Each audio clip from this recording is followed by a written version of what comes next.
Nchi pekee Afrika yenye mlima mrefu kuliko yote, wa pili duniani, mlima Kilimanjaro. Nchi ambayo ina ziwa lenye upana kuliko yote Afrika nzima, la pili duniani, ziwa Victoria. Nchi ambayo ina ziwa lenye kina kirefu kuliko yote Afrika, la pili duniani, ziwa Tanganyika. Nchi ambayo ina madini ya uranium yanayotumika kutengeneza mabomu ya nyuklia, yako Tanzania, na nishati ya umeme ya nyuklia. Nchi ambayo ina madini yanaitwa nickel na cobalt yanayotumika kutengeneza injini za ndege na betri za simu mnazozitumia, yanatoka Tanzania, Kabanga, Kagera. Nchi ambayo ina madini ya almasi, makaa ya mawe, chuma. Nchi ambayo ina gesi futi za ujazo trilioni 54.5. Tanzania nchi ya 3 kwa kuwa na gesi nyingi duniani. Nchi ambayo ina mbuga kubwa kuliko zote Afrika nzima na duniani.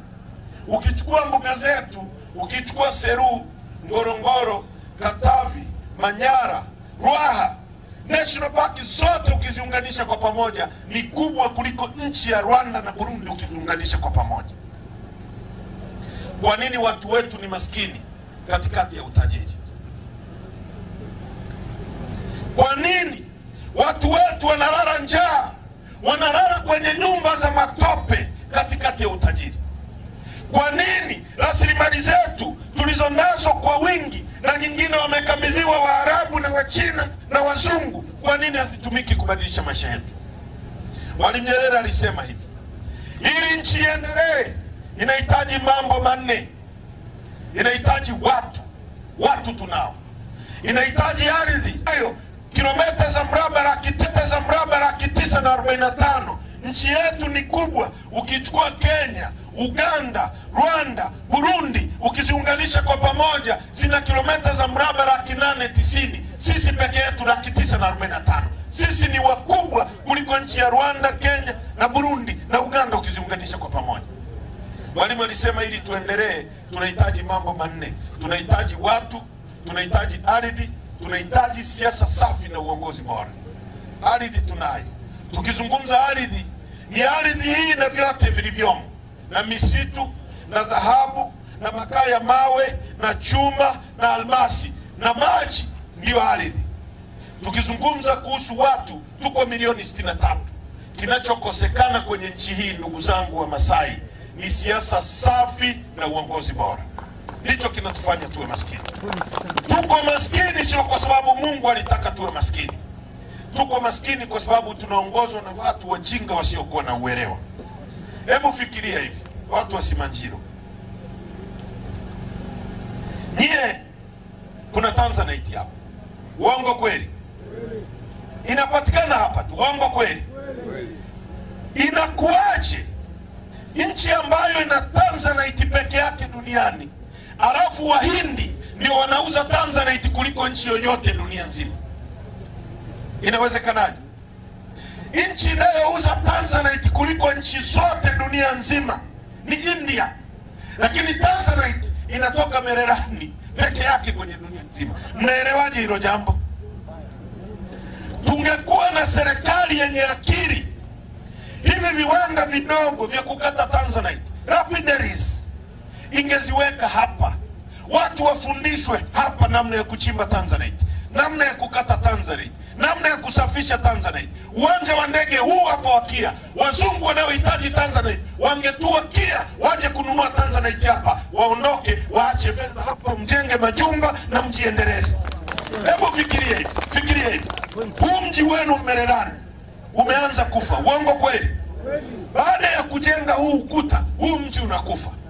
Nasema uongo? Kwa nini? Kwa sababu biashara yote inaishia kwenye ukuta. Na mnakumbuka mimi nikiwa bungeni, tulikuwa na mbunge rafiki yangu wakati ule, James Miria. Siku hizi sio rafiki yangu. Tulikuwa naye bungeni. Nilisema mimi kuhusu ukuta kuliko alivyosema yeye. Mimi sitoki hapa. Nendeni kwenye YouTube mtaangalia. Nilikataa kwa sababu nilijua kinachoenda kufanyika ni ujinga. Wanaenda kufunga pale ili waibe kimya kimya pale bila nyie kuona. Kwa sababu pale sasa ukiingia, wao ndio wanakukagua, wao ndio wanakucertify, wao ndio wanafanya kila kitu, alafu wao ndio wanaweza kuruhusu nini kitoke nini kiingie. Wao nani anawakagua? Hao wanao kukagua wewe, nani anawakagua wao? Si kama mnanielewa. Wakati ule Tanzanite ilikuwa inatoka kule inakuja hapo Mererani, watu wanafanya biashara hapo. Tuna nchi inaongozwa na watu wa hovyo sana, wa ajabu. Kwa sababu ndugu zangu, ukisoma maendeleo ya Afrika Kusini, ukisoma maendeleo ya Witwatersrand, Johannesburg, wanakuambia ni availability of minerals. Maana yake nini? Madini yanavuta watu wengi zaidi kuja pale madini yalipo. Maana yake nini? Maana yake huyo mtu aliyetoka Rorya, aliyetoka Tarime, aliyetoka kokote, akijenga nyumba hapa, pesa imetoka Rorya imekuja hapa, unajenga wewe fundi wa hapa Simanjiro, unapata hiyo pesa. Ukipata hiyo pesa unanunua mbuzi kwa Masai anayeuza hapa mbuzi. Huyu Masai akipata pesa anapanda bodaboda ya huyu kijana. Huyu kijana akipata pesa ananunua mafuta kwenye kituo cha mafuta. Yule anamwajiri mlinzi, pesa inazunguka hapa. Unapochukua hiyo pesa unaenda kuifanya iende sehemu nyingine, unatoa maendeleo hapa unayapeleka sehemu nyingine. Sasa nyoa Masai, sio kama mnanielewa. Hivi mnaelewa ninachosema? Sima wewe bana, upate maiki ya pili hapa. Napoongea uongee na wewe Kimasai. Mnanielewa vizuri? Nakuelewa. Jambo la pili, fikiria hivi. Mtoto wako anaenda shuleni, anafundishwa elimu kwamba panzi ana miguu mingapi. Mtoto wa Simanjiro hapo, mama yake Juma anapika ugali, Juma anacheza mpira. Wakati huo Muhindi ambaye hana Tanzanite anafundisha mtoto wake namna ya kutumia Tanzanite ya mtu mjinga wa hapa. Hivi mnaelewa ninachokisema? Hiyo elimu ina resonate vipi na maisha yenu? Kwa sababu elimu ni nini? Elimu ni ile inayo kutransform kutoka kwenye hali ya ufukara na kukupeleka kwenye hali nzuri. Ndio maana ya elimu. Elimu sio mavitabu ya ujinga yaliyoandikwa ujinga. Elimu ni kukufanya maisha yako yawe rahisi zaidi. Ndio maana ya elimu. Kila siku unapoishi uweze kuvumbua vitu na kuishi kiurahisi zaidi. Sasa leo ukitaka kujua serikali hii ilivyo ya hovyo, duniani kote kodi inalipwa baada ya mtu kuwa ameuza kitu au akiwa anauza kitu. Leo nyie mnachimba madini hapa Tanzanite. Ukipata jiwe wanakukadiria kabla hujauza kwamba wewe utalipa $1,000,000. Sasa ukienda uze $500,000. Hivi mnanielewa vizuri? Yaani mimi kuna vitu ninaviangalia nasema, hii nchi kwa nini tunaongozwa na watu wa hovyo hivi? Na nyinyi mmekubaliana. Matatizo tunayopata kwenye nchi hii ni kwa sababu yenu nyinyi wananchi. Leo Lissu amewekwa ndani. Mimi natembea wakati wowote, maisha yangu yako rehani. Natembea kwenye uzi wa kamba hivi. Kwa nini nimekataa kunyamaza? Nafikiri sina watoto. Na mtoto na watoto. Na mtoto wangu mdogo kabisa, mvulana, mimi niko na wasichana tu, ana miezi 6. Napenda kumuona anakuwa. Napenda awe na baba. Lakini wakati wowote maisha yangu yako kwenye stream. Sio kwamba siogopi. Sio kwamba sina hata hofu, kwa sababu tukinyamaza watatuuza wote. Lissu yuko ndani, alipigwa risasi 16, ni mlemavu. Amesimama na kusemea sisi. Angekuwa mtu mwingine angebaki Ubelgiji aishi kule. Ana nyumba na kila kitu. Ni mwanasheria nguli, anaweza kufanya kazi zake. Kwa nini amegoma kunyamaza? Amekuja hapa Samia anampa kesi ya uongo, ya uhaini. Lissu sio muhaini. Huwezi kufanya uhaini bila majeshi. Samia analijua hilo, lakini amempa kesi ili amnyamazishe, sauti yenu isififie, auze nchi yetu kimya kimya. Sisi tumekataa kunyamaza. Nyie Simanjiro mnasemaje? Nyie mnasemaje? Inakuaje nchi ambayo ina bandari, rais ameingia amekuta dhahabu imeuzwa, si nini kimeuzwa, na yeye akauliza nini kilichobaki, akaambiwa bandari, naye akapiga mnada bandari. Anataka sisi tunyamaze? Nchi yetu inachezewa, anataka tunyamaze? tumekataa kunyamaza. Sikilizeni ndugu zangu, nyie mnateswa na watu wasiokuwa na uwezo. Nilikuwa Botswana. Botswana ndio nchi inayosafirisha nyama kuliko nchi zote.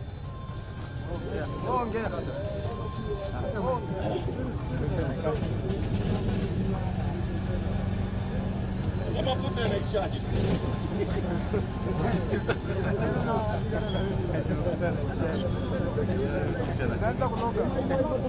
Sogeni tuongee kwa mdomo hapa. Wanaanza kuloga hao. Wameloga. Kamata sema hapa hapa. Kama ndani.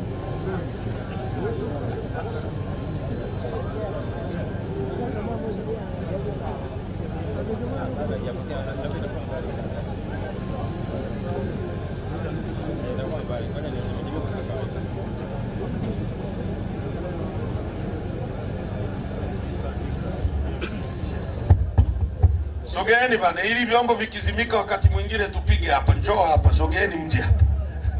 Sogeni wote kutoka hapo. Sogea, twende faster. Wote wale sogeni. Ilikuwa Botswana. Botswana ni jangwa. Botswana inauza nyama. Wana kampuni yao inaitwa Mitiako. Mwaka jana wameuza nyama nje ya nchi yao. Nje ya nchi. Kutoka hapo kwenda Marekani, kwenda China, kwenda wapi, nyama ya dola za Kimarekani bilioni 2.5, trilioni 5. Bajeti yetu ni trilioni 54, makadirio, sio bajeti halisi, makadirio. Madini yote na kila kitu tunachouza tumeishia trilioni 1.4. Wao nyama peke yake wameuza ya trilioni 5. Sasa nyie wa Masai, nimewaambia ardhi yenu Simanjiro hii ina ukubwa wa square kilomita 19,000. Sisi Chadema tungekuwa madarakani tungefanyaje? Hili eneo halijapangwa. Ng'ombe hawali miti, ng'ombe wanakula majani. Uongo kweli? Nchi nyingine wanavyofanya, maeneo yanatengwa, vijiji vitakaa hapa, watu watachungia hapa. Yale maeneo yote ya kuchungia, bahati nzuri mvua zinanyesha huko. Serikali ilipaswa ichimbe mabwawa makubwa ya kuweka maji pale. Pili, serikali iwe na uwezo wa kumwagilizia maeneo yote haya. Huu mkoa au hii wilaya ingekuwa ni wilaya ya ufugaji, wangejenga viwanda vya kuchinjia mang'ombe hapa, kupaki nyama hapa, viwanda vya ngozi, vifaa vyote vinavyotokana na ngozi, viwanda vya viatu kwa sababu ngozi zingekuwepo hapa, viwanda vya mikanda, pembe za ng'ombe. Kwenye ng'ombe, ukichinja ng'ombe kwenye dunia iliyoendelea, kinachopotea ni sauti tu. Ng'ombe hakuna kitu kingine kinapotea. Kwato zinatumika kutengeneza madawa ya kuzima moto. Pembe ndio zinazotengeneza vifungo hivi na vitana vile tunavyochania nywele. Sijui kama hata mnajua vifungo vyote hivi mlivyovaa ni pembe za ng'ombe. Sijui kama mnajua hivi. Hizo ni pembe za ng'ombe. Hivi vifungo hivi. Ngozi ndio inayotengeneza mikanda, inatengeneza mabegi, ndio inayotengeneza viti vya magari, ndio inavyotengeneza sofa za bei kubwa, ni ngozi ya ng'ombe. Damu ndio zinatumika kutengeneza vyakula vya mbwa na kila kitu duniani. Vinauzwa kwenye masupermarket. Yale mavi ya ng'ombe ndio yanatumika kutengeneza mbolea. Sasa ni nini unachopoteza kwenye ng'ombe? Nini kinapotea? Tungekuwa na watu wenye akili, walishabadili breed ya ng'ombe, mmeletewa ng'ombe wakubwa. Kwa sababu leo hapa mnaka ng'ombe kale ukikapima kanakuwa kilo 100 na kitu kilo 200. Ng'ombe mkubwa zaidi labda ni Borani ambaye ataenda kilo 100. Nazungumza hivi kwa sababu mimi ni mfugaji pia, najua haya mambo. Ng'ombe mkubwa zaidi ni Borani, ataenda kilo 300. Lakini watu walishatoka huko. Botswana watu wanafuga ng'ombe anakuwa na kilo 900, 1000. Ni nyati. Na hizo breed zipo. Unakamua ng'ombe maziwa Masai hapa. Ng'ombe anayetoa maziwa mengi ni nusu lita. Huyo mpaka mnamshangaa. Mimi na ng'ombe anatoa maziwa lita 25 kila siku. Nchi hii tunaagiza maziwa. Mwaka jana tumeagiza maziwa kutoka hadi Rwanda. Rwanda ni ndogo kuliko, inakaribia kulingana na mkoa na wilaya yenu. Rwanda inalingana na wilaya yenu. Tunaagiza maziwa kutoka Rwanda ya bilioni 22. Yaani Tanzania hii hapa imeagiza maziwa kutoka Rwanda ya bilioni 22 na nchi zingine. Hizo bilioni 22 zingewekezwa kwenu, mkapewa proper breeding ya ng'ombe, mkapewa viwanda vya maziwa hapa. Hivyo viwanda kingekuajiri wewe, ungejenga nyumba, ungemlipa huyu fundi, huyu angepata, angenunua kitanda kwa mtu anayechonga kitanda. Mngekuwa na kiwanda cha nyama hapa, kingemwajiri huyu. Leo nani asingekuwa na ajira hapa Simanjiro? Hivi mnanielewa nyie? Umaskini wetu ni wa kutengeneza. Kama Bob Marley anavyosema kwenye wimbo wake wa Rattles, in abundance of water a fool is thirsty. Katikati ya wingi wa maji ni mjinga anaweza kuwa na kiu. Katikati ya utajiri wajinga wamekuwa maskini. Tunafanywa maskini kwa makusudi na serikali, na wanataka tuamini kwamba Mungu aliyetuumba akatupa Tanzanite, akatupa nickel, akatupa makaa ya mawe, akatupa dhahabu, alitaka tuwe maskini. Mungu angetaka tuwe maskini, angetuweka kule jangwani Misri, asingetuleta hapa Tanzania kwenye nchi yenye neema. Umaskini wetu ni umaskini wa makusudi. Hivi inawezekanaje? Inawezekanaje eneo ambalo linatoa madini yasiyopatikana kwingine kokote duniani halina maji ya kunywa mpaka leo? Maji yanatoka ziwa Victoria yanakwenda Misri jangwani, watu wote wanapata maji. Kutoa maji ya Rumeru yafike hapa imeshindikana miaka 63 baadaye. Na mtu anakuja hapa anawaambia CCM juu zaidi, na wajinga wanaitikia juu zaidi. Huko juu wanatafuta nini? Matatizo ya wananchi yako hapa chini hapa. Hakuna maji, hakuna barabara, hakuna umeme. Huko juu wanatafuta nini huko? Huko anakaa Mungu. Uongo kweli? Hapa tuna shida hapa. Tuna shida ya kodi, tuna matatizo hapa chini hapa. Watu wanajifugia wenyewe. Unafuga ng'ombe wako mwenyewe, unajua wewe mwenyewe utamlishaje. Wakati wa kiangazi unahangaika naye kila kitu. Ukimleta tu sokoni hapo kuna kodi ya serikali. Uongo kweli? Alafu hiyo kodi ikichukuliwa, ikiingia serikalini, baadaye wanatuambia hela ya mama. Choo kikichimbwa, tukilimiwa barabara, mama ametulimia barabara. Kwamba fedha zetu zote ni za huyu mama wa Zanzibar. Kabla yake tulikuwa tuendi chooni. Sasa imegeukaje? Hela zimekuwa za kwake. Wewe unaingia shimoni kutafuta Tanzanite. Ukiitoa kuna kodi ya serikali. Hiyo kodi ikiingia serikalini, huyu mama hajui ulivyohangaika, unavyoweza kuangukiwa na udongo hajui unajikinga vipi. Ukishapata tu hiyo pesa ikiingia serikalini, pesa ya mama, yeye ndo ana nguvu, anaitoa si goli la Simba, kiduku cha mama, si nini ya mama. Ujinga mtupu, nchi inatafunwa hii. Alafu mpo mnapiga makofi. Mnategemea, mnasema aliyeko juu mngoje chini. Tunamwachia Mungu. Mungu ana kazi nyingi za kufanya, huwezi kumwachia. Chukua jukumu lako, pigania nchi yako. Mungu amekuweka hapa, amekupa akili. Watu waliotengeneza magari, waliotengeneza umeme, waliotengeneza madawa, wangemwachia Mungu, leo watu wangeendelea kufa mpaka kesho wanasubiri Mungu. Ndio maana binadamu tuna akili. Mungu ametupa akili na utashi wa kutumia. Kuona jambo baya ulikatae. Tumekuja kwenu kuwaomba mtuunge mkono tubadilishe sheria. Tunachopigania ni sheria za uchaguzi zibadilike. Si huyu mama anasema anapendwa, si anasema anakubalika. Sasa hofu inatoka wapi? Abadili sheria, uwanja ulingane, tushindane. Asimame Lissu hapa na yeye asimame hapa, ipigwe dakika 90. Pigwe dakika 90 wananchi waamue.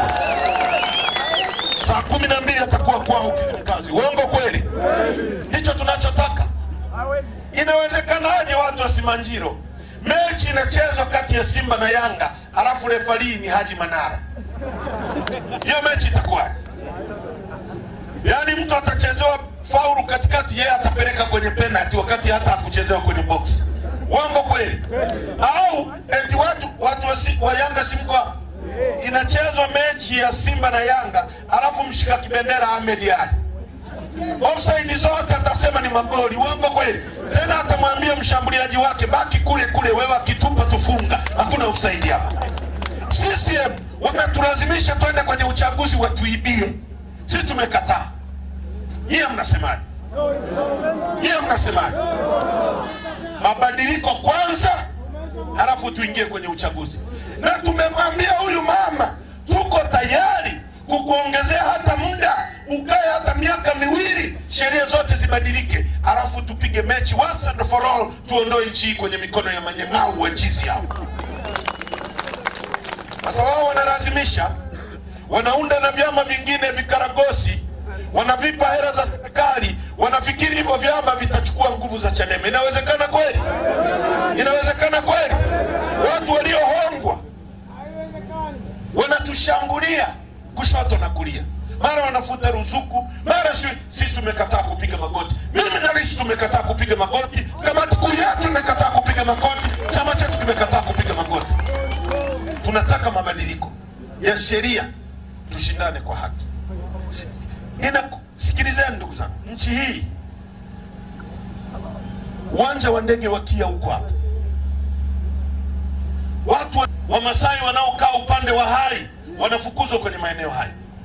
Huu uwanja aliujenga Mwalimu Nyerere. Kila mtalii akitua pale analipa dola 55, akiwa anaondoka analipa dola 55, dola 110. Huu uwanja unapitisha watalii milioni 1.5 kwa mwaka. Leo uwanja huo amekabidhiwa Muamani. Waarabu wamekabidhiwa uwanja wetu kwamba sisi hatuwezi kuuendesha. Wamepewa na ardhi, wanaondoa watu wetu kwenye makazi yao. Uongo kweli? Hii nchi gani hii? Bandari imekabidhiwa kwa Waarabu mpaka kiama. Bandari ni mlango wa fedha, watu wa Simanjiro. Tuna nchi 6 hazina mlango wa bahari, zinatutegemea sisi. Wakinunua roli lazima lipite kwetu, wakinunua greda lazima lipite kwetu, wakinunua gari lazima ipite kwetu. Maji yapo, hayaishi leo wala kesho, yako pale. Leo bandari imekabidhiwa kwa Waarabu wa Dubai. Dubai ni jangwa. Mwaka 61 Dubai ilikuwa na watu 70,000. Leo ina watu milioni 3. Sisi tuko milioni 63. Sisi wote 63 ni ndondocha, tuwezi kuendesha bandari. Dubai watu milioni 3 ndio waendeshe bandari yetu. Inawezekanaje ya mambo? Haya ni mambo gani? Kwa nini Watanzania tunakubaliana na mambo haya? Leo hatuna hata kiwanda cha kutengeneza toothpick kutolea nyama kwenye meno. Utaajirije watu wako? Tulikuwa na General Tyres hapa Arusha. Uongo kweli? Ilikuwa inatengeneza tairi za magari. Maana yake ni nini? Maana yake ni kwamba gari ikishiwa tairi hapa, pesa haiendi nje, inakwenda hapo Arusha, inakuajiri wewe. Wewe ukipata pesa unanunua gari, unamwajiri yule anapata naye uraji kutoka kwako. Leo tairi ya bodaboda ikiisha Simanjiro Olkesmet, pesa inatoka Olkesmet inakwenda China kutengeneza ajira. Mtaundaje ajira?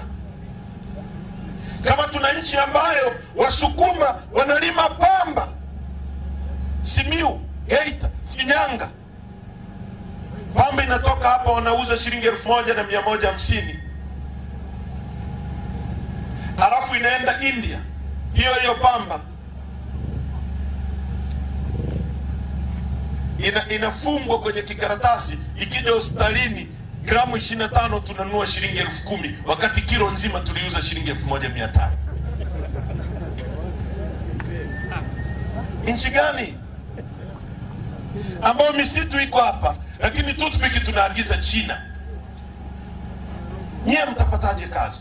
Pesa itazungukaje miongoni mwetu kama wewe kila pesa unayokusanya unaitoa kwenda nje ya nchi? Utajengaje uchumi wa nchi yako?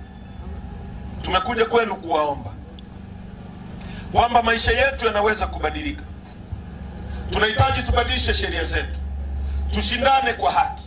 Chadema ikiingia madarakani, ikiwadanganya, uchaguzi unaokuja mwana uwezo wa kuipiga chini na kuweka chama kingine. Ndicho tunachohitaji, ndicho tunachopigania. sio nchi ya kuletewa tasafu. Tasafu ni kusambaza umaskini na jinga. Hii ni nchi ambayo tunaweza kuwa na nchi ambayo kila mtu akitimiza miaka 60 analipwa pension. Ndio maana Chadema tunasema tutakuja na kitu kinaitwa universal pension tukiingia madarakani. Kwa sababu gani? Kwa sababu gani? Yule mtu anayefuga kondoo ndiye tunakula. Huyo mtu anayefuga ng'ombe ndiye anayeuza nyama, askari wananunua nyama wanakula. Yule mkulima ndiye anayelima chakula, askari wanakula. Askari akifikisha miaka 60 kazini anastaafu, analipwa pension. Lakini mtu aliyemlimia chakula yeye halipwi pension. Mwalimu hakujenga nyumba au darasa analolitumia, lilijengwa na fundi. Fundi ndio alimjengea. Kama huyu fundi asingekuwepo, mwalimu angelazimika kujenga mwenyewe. Huyu fundi pia ametumika kujenga taifa, naye ametumika kujenga nchi. Bodaboda naye tuendesha, naye anatumika kujenga nchi. Chadema tumesema kila mtu atakayetimiza miaka 60 katika utawala wetu tutamlipa pension, kwa sababu kila mtu anajenga nchi hii, sio watumishi wa serikali tu wanaojenga nchi hii. Nchi hii inajengwa na kila Mtanzania, sio watumishi wa serikali tu. Mfugaji unajenga nchi, mkulima anajenga nchi, askari anajenga nchi, mwalimu anajenga nchi. Kwa nini tubaguane kwenye pension? Na pesa zipo. Kama ripoti ya CAG ya mwaka jana tu wanasema serikali imefanya matumizi yasiyokuwa na tija ya bilioni 571. Inashindikana vipi kulipa yule bibi aliyetimiza miaka 60 pension? Alafu unaenda kumpa 3,000 eti tasafu na kumbebesha bawe na kumpeleka kuchimba mitaro katika nchi hii hapa. Mbona senda kapeleki mama yake akachimbe mtaro? Kwa nini apeleki mama yake akachimbe mawe?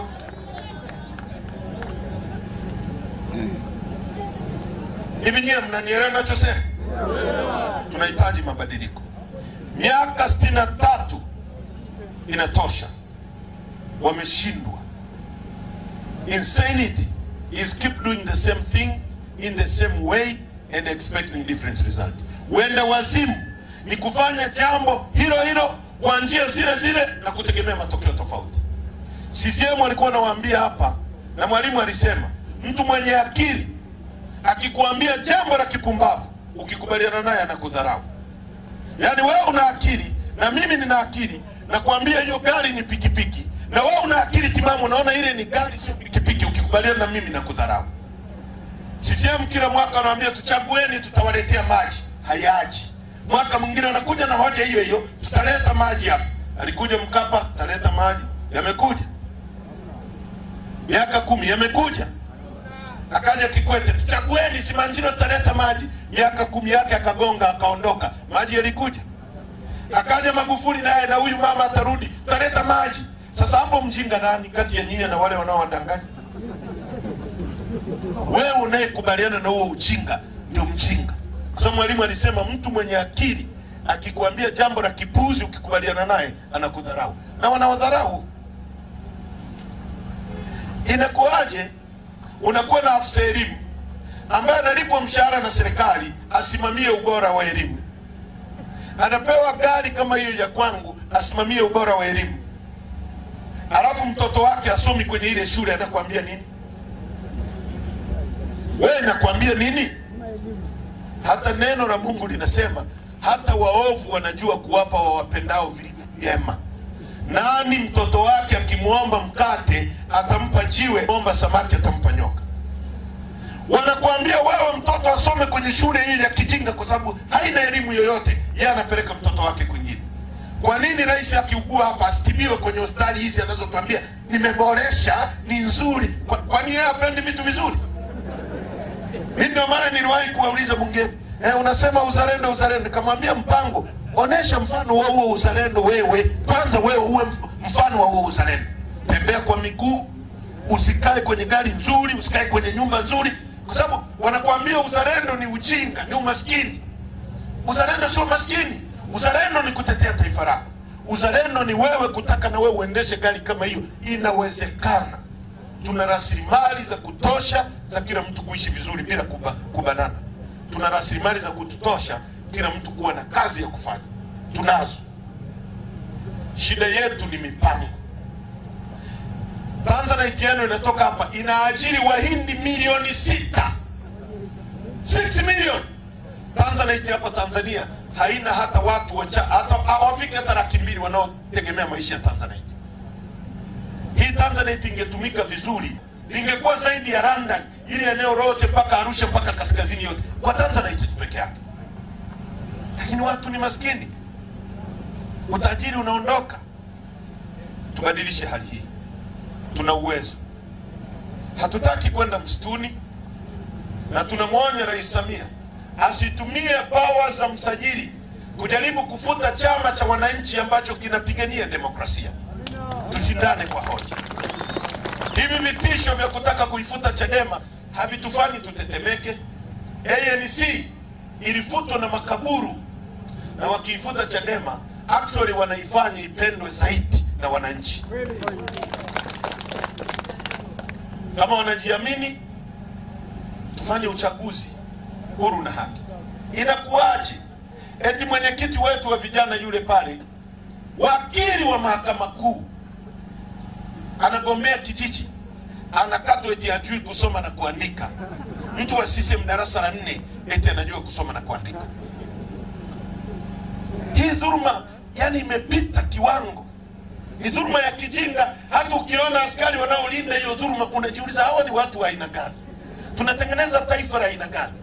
Na unawasikia wabunge wamekaa bungeni kwenye hotuba ya Wizara ya Mambo ya Ndani, badala ya kuzungumzia maisha ya hawa askari wanazungumza eti mama na tukano.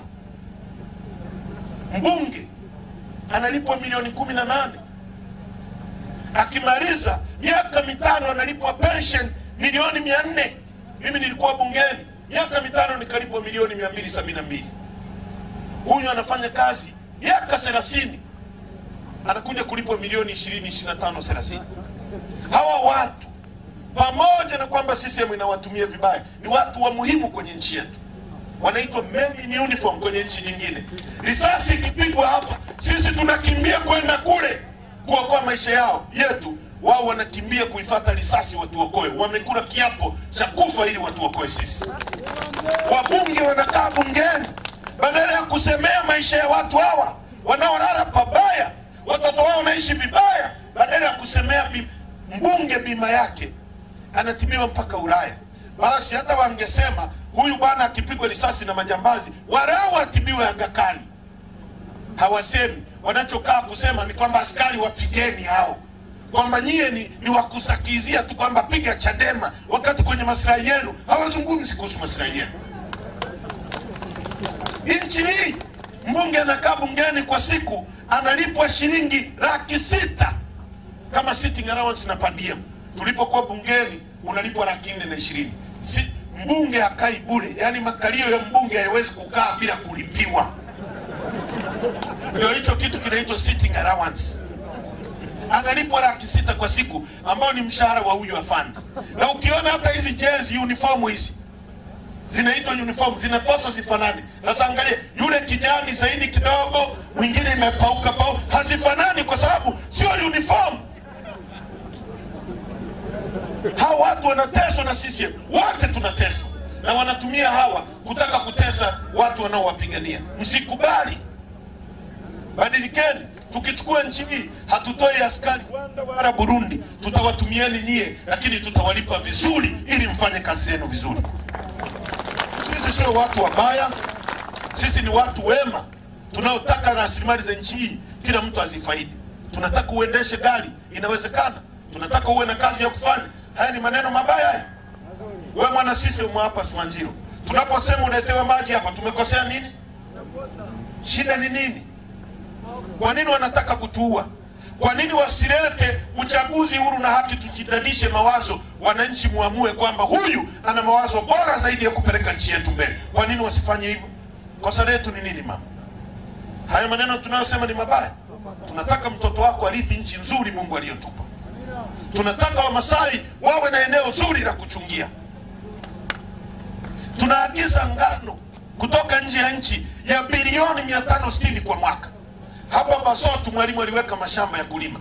Vijana wa Kitanzania, mnachohitaji ni serikali itakayowapa trekta, iwape mashamba, iwape vifaa vya kuvunia, iwape na uhakika wa soko mlime, mnunue ngano, uuze, mtajirike, mjenge nyumba yenu. Lakini wanatoa fedha hapa, wanaenda kuagiza ngano nje ya nchi Ukraine kuliko kuwapa hizo fedha nyie muendeleze maisha yenu. Wana roho mbaya.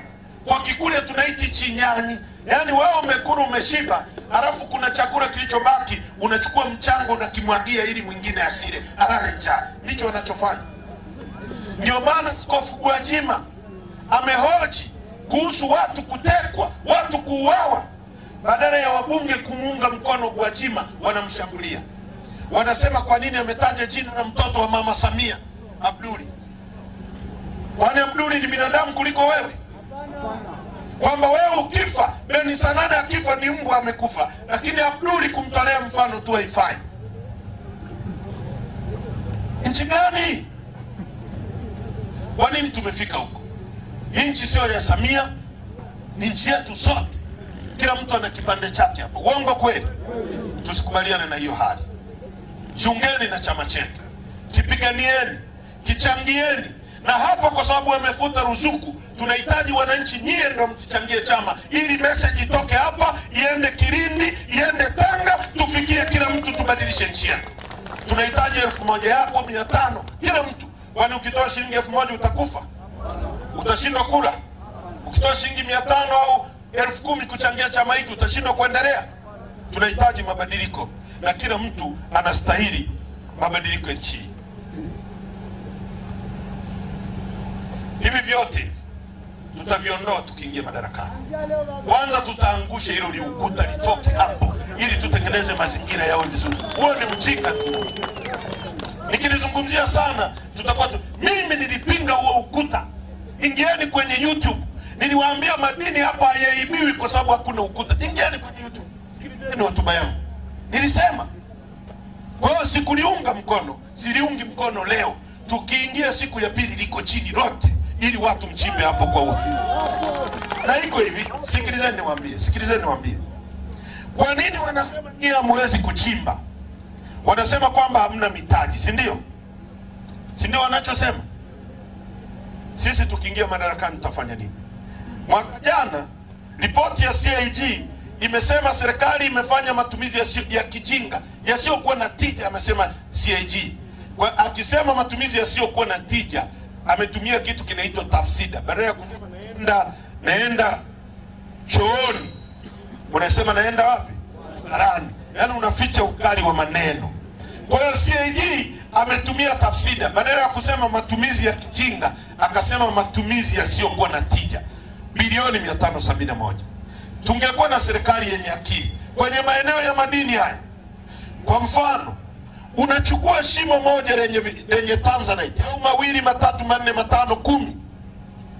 Unawaambia vijana waunde vikundi vya watu 100. Alafu hizi fedha unazotumia kijinga unawapa mitaji labda bilioni 3 kila kikundi cha watu 100. Na unawaambia chimbeni hapa. Wakichimba, wakiuza Tanzanite, wanarudi kujenga nchi hapa. Watanunua mfuko wa simenti itaenda kiwandani, kiwanda kitalipa kodi, pesa inazunguka hapa. Leo unaporuhusu Wahindi na Wachina wakichimba hapo, wakipeleka kule, wanaenda kujenga nchi yao. Sisi tukiingia machimbo haya, tutawapa nyie, tutawapa uwezo, tutawapa mitaji, mchimbe, kwa sababu hizo pesa zitarudi serikalini, kwa sababu mtalipa kodi, mtajenga nyumba, mtafanya serikali. Serikali tulionayo haina akili. Ndio maana inafikiri wewe ukipata pesa, yaani ni wivu tu. Kwa sababu wewe ukipata pesa, ukienda kunywa bia, kuna kodi ya serikali. Kwa hiyo serikali inapata zaidi. Ukinunua bodaboda, serikali inapata zaidi kwa sababu kwenye mafuta kuna kodi. Sasa ni serikali gani ambayo haiwezi kuempower watu wake ili wagenerate zaidi? Sio kama mnaelewa hata ninachosema. Hivi mnaelewa vizuri nyinyi? Yenye akili inaempower watu wake ili wapate zaidi, walipe kodi zaidi, iajiri zaidi. Ndio maana ya serikali.